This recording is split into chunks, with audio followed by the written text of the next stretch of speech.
എൻ്റെ അമ്മോ യാതൊരു രക്ഷയില്ല. രാവിലെ ലാലേട്ടൻ്റെ ഒരു ലുക്ക് കണ്ട് ഒരു രക്ഷയില്ല.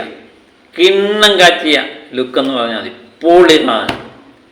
അപ്പം ഗോൾഡൻ കസവ് തീർത്ത ഒരു ബ്ലാക്ക് മുണ്ടും ഒരു ബ്ലാക്ക് ഷർട്ടും ഒക്കെ ഇട്ട് പകുതി തുറന്നിട്ട ബട്ടൺസും ഒക്കെ ആയിട്ട് നമ്മുടെ എനിക്ക് തോന്നുന്നു ഒരു നരസിംഹ ലുക്കൊന്ന് ശ്രദ്ധിച്ചാൽ മതി. അതുപോലെ ആ മുണ്ടുമൊക്കെ പിടിച്ചുകൊണ്ടൊരു വരവ് അപാര ലുക്ക് തന്നെയാണ്. ഇത് ഏത് പടത്തിൻ്റെ ഭാഗമാണ് എന്നുള്ള സോഷ്യൽ മീഡിയ തിരഞ്ഞുകൊണ്ടിരിക്കുകയാണ്. ഒരു രക്ഷയില്ല, പൊളി സാധനമാണ്. അപ്പം ഇത് സോഷ്യൽ മീഡിയ പറയുന്നത് എൻ്റെ ലാലേട്ട ഈ ലുക്കിൽ ലാലേട്ടനെ കാണാൻ കൊതിയായിട്ട് വയ്യ, ലാലേട്ടൻ എങ്ങനെയാ എന്നാ ഈ ലുക്കിലൊന്ന് വരിക, മല്ലന്മാരെ ഇടിച്ചിടുന്നത് എന്നാണ് ചോദിച്ചുകൊണ്ടിരിക്കുന്നത്. ഒരു രക്ഷയില്ല, ഈ ഗെറ്റപ്പ് ഒരു യാതൊരു രക്ഷയില്ല, രോമാഞ്ചം ഉണ്ടാകുന്നതെന്നാണ് പറയുന്നത്. അപ്പം അങ്ങനെ വൈറലായ ഒരു പോസ്റ്ററാണ് ഇത്. ഈ ലുക്ക് ഏത് സിനിമയ്ക്ക് വേണ്ടിയാണെന്ന് നമുക്ക് കൃത്യമായിട്ട് അറിയില്ല. എന്നാൽ സോഷ്യൽ മീഡിയ പറയുന്ന ചില വാദങ്ങൾ പറയാം.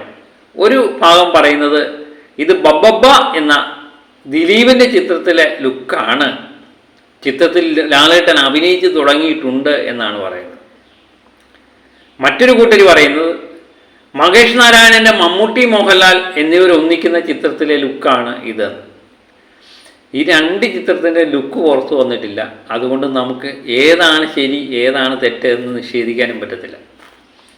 ഏതായാലും ഏത് ചിത്രത്തിലെ ആണെങ്കിലും, ഇനി ചിത്രത്തിലെ തന്നെ ആണോ എന്നറിയില്ല, ഏത് ചിത്രത്തിലെ ആണെങ്കിലും ഇതൊരു ഗംഭീര സാധനം തന്നെയാണ്. ഇത് തിയേറ്റർ കത്തിക്കാനുള്ള സാധനം ഇതിലുണ്ട് എന്നുള്ള ആ ലുക്കിൽ തന്നെ ഉണ്ട്. നിങ്ങളൊന്ന് ആലോചിച്ച് നോക്കി, പകുതി ഷർട്ടുമൊക്കെ തുറന്നിട്ട് ആ മുണ്ടുമൊക്കെ മടക്കി ബ്ലാക്ക് ഷർട്ടിൽ ലാലേട്ടൻ വന്ന് ആ മീശയൊക്കെ ഒന്ന് വിരിച്ച് രണ്ട് ഡയലോഗ് പറയുമ്പം അവിടെ പൊട്ടി തകരും തിയേറ്റർ. ലുക്ക് കുലുങ്ങും ഇല്ലേ? അതൊന്ന് മനസ്സിൽ ആലോചിച്ചാൽ മതി. ആ ലെവൽ സാധനമാണ് പുറത്തു വന്നിരിക്കുന്നത്. ഒന്നും മഹേഷ് നാരായണൻ്റെ ചിത്രത്തിൻ്റെ പോസ്റ്ററൊന്നും തന്നെ പുറത്തു വന്നിട്ടില്ല, ആറേ പോസ്റ്റർ പുറത്തു വന്നിട്ടില്ല. പക്ഷേ കഴിഞ്ഞ ദിവസം ഇടപ്പാളി വെച്ച് ഈ ചിത്രവുമായിട്ട് ബന്ധപ്പെട്ട ഒരു ആക്ഷൻ രംഗം, ഒരു സ്റ്റണ്ട് രംഗം ചിത്രീകരിക്കുന്നുണ്ട് എന്ന് അറിയാൻ പറ്റി. അത് ഹോസ്പിറ്റലിൽ വെച്ചാണ് ചിത്രീകരിക്കുന്നത് എന്ന് പറഞ്ഞു. അതുമായിട്ട് ബന്ധപ്പെട്ട ചില മോഹൻലാൽ വന്നിറങ്ങുന്നതിൻ്റെയൊക്കെ ചില വീഡിയോകളൊക്കെ പുറത്ത് വന്നിട്ടുണ്ടായി. ആ ലുക്കാണോ അത് ലീക്കായതാണോ എന്ന് സംശയമുണ്ട്. കാരണം ഒരു സ്റ്റണ്ട് രംഗത്തിന് ലാലേട്ടൻ വരുന്ന ഗെറ്റപ്പ് തന്നെയാണ് ഇത് വരുന്നത്. ഒരു ഒന്നൊന്നര വരവ് തന്നെയാണ്. അപ്പം ചില ആൾക്കാരൊക്കെ നിൽക്കുന്നത് കാണുമ്പോഴത്തേനും ഇതൊരു ഷൂട്ടിംഗ് സ്ഥലമാണെന്ന് സംശയം തോന്നുമാറും ആണ് ഈ നടന്നു വരവ്. മറ്റൊന്ന് നമ്മൾ കേൾക്കുന്നതെന്ന് പറഞ്ഞാൽ ബബ്ബബ്ബ എന്ന ദിലീപ് ചിത്രത്തിൻ്റെ ഷൂട്ടിങ്ങിനുള്ള ഗെറ്റപ്പാണ് എന്ന് പറയുന്നു. അതും സംശയിക്കണം. കാരണം ജൂലൈ 4-ാം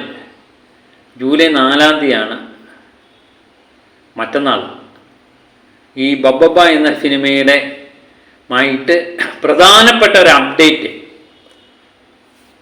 ഗോകുലം മൂവീസ് പുറത്തു വിടുന്നു എന്ന് പറയുന്നത്. അത് മോഹൻലാലുമായിട്ട് ബന്ധപ്പെട്ട കാര്യമാണ് എന്ന് സോഷ്യൽ മീഡിയ ഏകദേശം സ്ഥിരീകരിക്കുന്നുണ്ട്. ഇനി പുറത്ത് വന്നതിന് ശേഷം പറയാം. അതിലെ മോഹൻലാലിൻ്റെ ഗെറ്റപ്പാണ് ഇത് എന്ന് സോഷ്യൽ മീഡിയ അങ്ങ് ഉറപ്പിച്ചേക്കുക. ഒരുപക്ഷെ 4-ാം തീയതിക്ക് മുമ്പ് ഇത് ലീക്കാകാനാണ് സാധ്യത. ഇന്നിപ്പം ലീക്ക് ചെയ്യുന്നതിൻ്റെ കാലമാണല്ലോ. അതുകൊണ്ട് അങ്ങനെ വരാം. നമുക്ക് കൃത്യമായിട്ടൊരു ഊഹം കിട്ടുന്നില്ലെങ്കിലും എനിക്ക് തോന്നുന്നു ബബ്ബബ്ബ എന്ന സിനിമയിലെ ലുക്ക് തന്നെ ആകാനാണ് സാധ്യത. അങ്ങനെയാണെങ്കിൽ ആ ബബ്ബബ്ബ എന്ന ചിത്രത്തിൻ്റെ ഹൈപ്പങ്ങ് കൂടുകയും ചെയ്യും, ലാലേട്ടൻ ഇത് കത്തിക്കുകയും ചെയ്യും. ആ ലുക്ക് തന്നെ, ഈ ലുക്കൊരു ഒന്നൊന്നര ലുക്കാണ്. ഈ വരവ് മലയാള സിനിമയുടെ ആ സിനിമ തന്നെ ഹൈ ലെവലിൽ കൊണ്ടുപോകാനുള്ള സാധനമാണ്. അപ്പം ലാലേട്ടനെ നരസിംഹമൊക്കെ കണ്ടതിന് ശേഷം നമുക്ക് ലാലേട്ടൻ ഈ ലുക്കിൽ ഒന്ന് വരവ്, ആ ചിരിയൊക്കെ മീശ വിരിച്ച് ആ മുണ്ടുമൊക്കെ ഒന്ന് മടക്കി കുത്തി ഒരു വരവാണ് ഇനിയും നമ്മൾ ആഗ്രഹിച്ചിരിക്കുന്നത്. ഈ എമ്പുരാനിൽ ആ വരവ് നമ്മൾ കണ്ടു, തിയേറ്റർ കുലുങ്ങിയത് കണ്ടു. അതൊന്നുമല്ല, വേറെ ഒരു പവർ പാക്ക്. മോഹൻലാൽ വരും നരസിംഹം പോലെ ഒരു കൈ, അന്ന് കാവിക്കൈരിയായിരുന്നു, ഇപ്പം ബ്ലാക്ക് ആണല്ലോ ഒരു സ്റ്റൈൽ. ആ കളറിൽ ലാലേട്ടൻ വന്നാൽ എങ്ങനെ ഉണ്ടാവും അല്ലേ? ചിന്തിച്ച് നോക്ക്. ഒരു സിനിമയുടെ സ്റ്റണ്ട് രംഗത്തിന് വേണ്ടിയാണ് ഇത് വരുന്നതെങ്കിൽ ഒരു സംശയമില്ല, തിയേറ്ററിൽ നിന്ന് കുലുങ്ങും, ബെറ്റ് വെച്ചു. അപ്പോൾ മറ്റൊരു വീഡിയോയുമായിട്ട് ഞാൻ വീണ്ടും എത്താം. Okay, by.